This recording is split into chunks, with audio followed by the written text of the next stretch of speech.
What's up, Algebra 1? Thanks for tuning in for another episode of Math with Mullins. Today we're looking at Lesson 2.3, Solving Multi-Step Equations. So how can we solve equations involving more than one operation? Most of the things we do today are just going to be involving two steps, but I'm still going to give you the overall view of how to do it. When you solve a multi-step equation, it's an equation that uses more than one property to solve it. So to solve this type of equation, you can undo each operation using properties of equality. Working backward in the order of operations makes this process simpler. Each step in this process results in equivalent equations. So one way I teach my students this is using order of operations and then working backwards. So subtracting, adding, dividing, multiplying, exponents, and parentheses. But one other way I like to think about it is the following saying: don't call me after midnight, because you're trying to sleep and you need to get up early in the morning, okay? What don't call me after midnight stands for, don't know why that didn't get bigger, there we go, is, okay, well, I guess I'll just go here. D stands for distribute. C is combine like terms. M is move variables to the same side. A is add and subtract. And then M is multiply / divide. Okay, so don't call me after midnight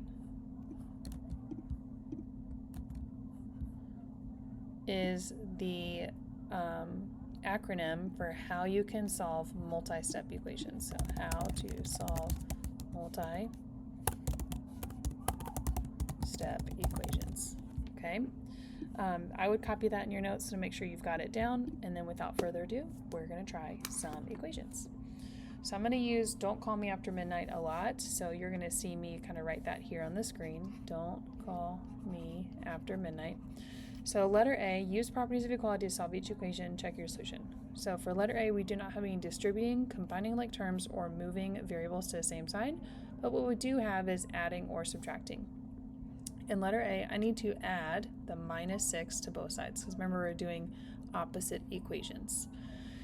-6 plus 6 can get canceled out because those give you 0. So 2A is all that's left on the left side, and 4 plus 6 gives us 10 on the right side. Now that I'm done with that, I can move along to M for multiply or divide, and since I see 2 and A multiplying, I'm going to do the opposite operation, which is dividing. So A can be equal to 5. Again, you can always go back and check this. 2 times 5 is 10, and 10 minus 6 does equal 4, so I know I got my answer correct. The next one is a little bit trickier because you're seeing no distribution, no combining like terms, no moving variables all to the same side, but you do see some adding, subtracting, multiplying, dividing here. The problem with this is that n plus 1 is grouped together, okay? And that is okay, but we're going to have to save that for the very end. You want to think about them as like a family, and you don't want to break up the family at all costs. So instead, what we're going to do is think about how can I break up this divided by 2 down here. This line is representing division. So -2 is being divided by that n plus 1. So in order to show the opposite of dividing by 2, I'm going to multiply both sides by -2. When I do that, -2 divided by -2 with multiplication just cancels out. So now I can break out and separate that family n plus 1. Whereas 15 times -2 is -30, okay? Next, I'm going to subtract 1 from both sides because I see n plus 1, and I'm going to end up with n is equal to -31. -31 is my correct answer, but just to make sure we understand how this works, let's see what happens when I plug it back in. -31 plus 1 is -30. -30 divided by -2 is a positive 15. So that's how I know that n equaling -31 is the correct answer. I'm going to have you pause the video here and try these two examples on your own just to make sure you got it. So whenever you're done trying it and you want to check your answers, go ahead and click play. All right, for my first one, I'm going to subtract 4 from both sides. I get 3m is equal to -15. And then my next step will be dividing by 3 on both sides. So m equals negative 5. Again, I can check this work. 3 times negative 5 is negative 15. Negative 15 plus 4 does equal negative 11, so I know I got my solution correct.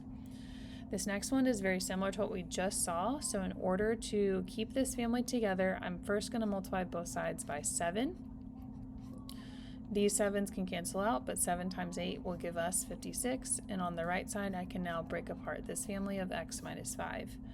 The next step I need here is just to add 5 to both sides, so 56 plus 5 will give me my solution of 61 equaling x.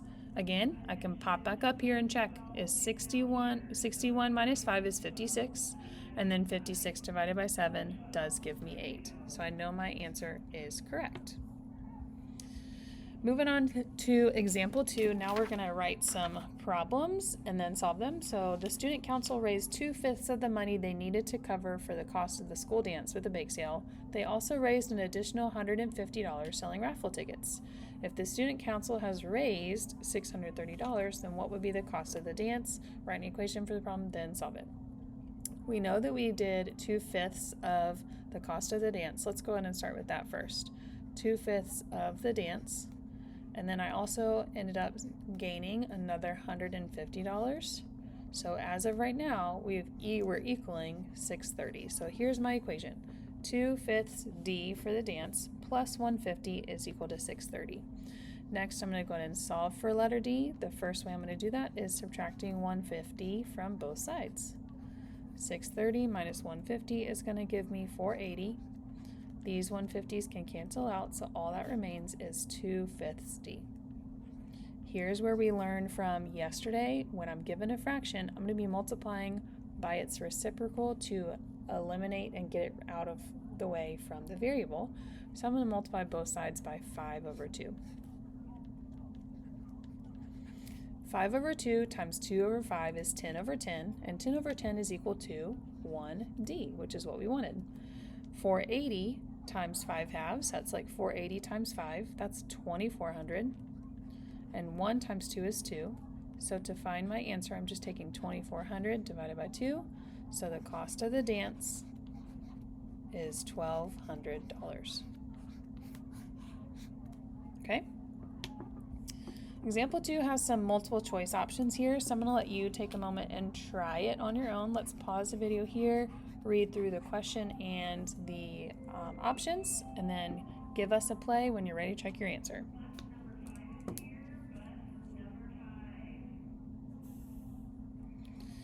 So our correct answer here is going to be kind of tricky. A sporting goods store sold 2/3 of its basketballs, but 8 were returned. Now the store has 38 basketballs. How many were there originally? Write an equation for the problem, then solve the equation.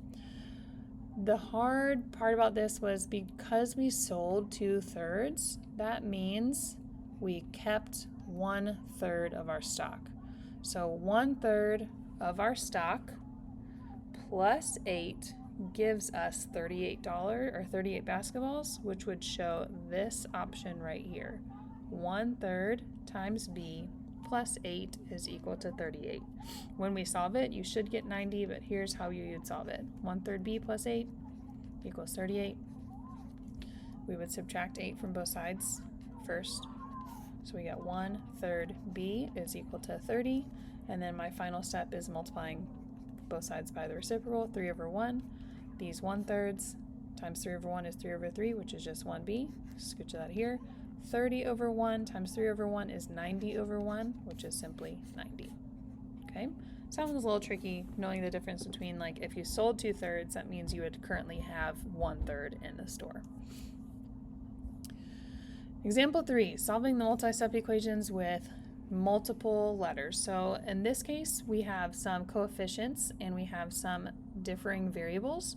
Now we just want to try to eliminate and get that certain variable alone. So we're going to solve ax plus 7 is equal to 5 for just the letter x.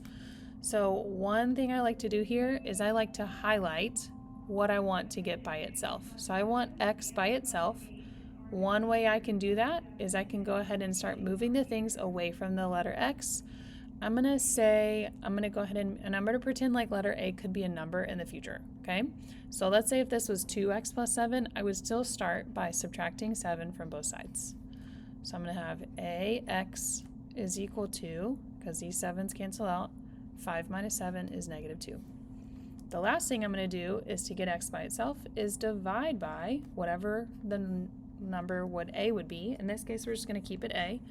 That means that these a's can cancel out. I'm left with x is equal to negative 2 over a. I don't know if I can't solve that anymore. I don't know what a is equal to, so this would be my final example. This is also called a literal equation. And a literal equation just means I am literally solving for x and getting x by itself, okay? So here's your chance to try this on your own. Let's go ahead and pause the video here, try this example, and when you're done, go ahead and click play. All right, so we're still trying to find out what is x all by itself. So I'm going to highlight what I'm trying to get by itself and start to move the things that are not x.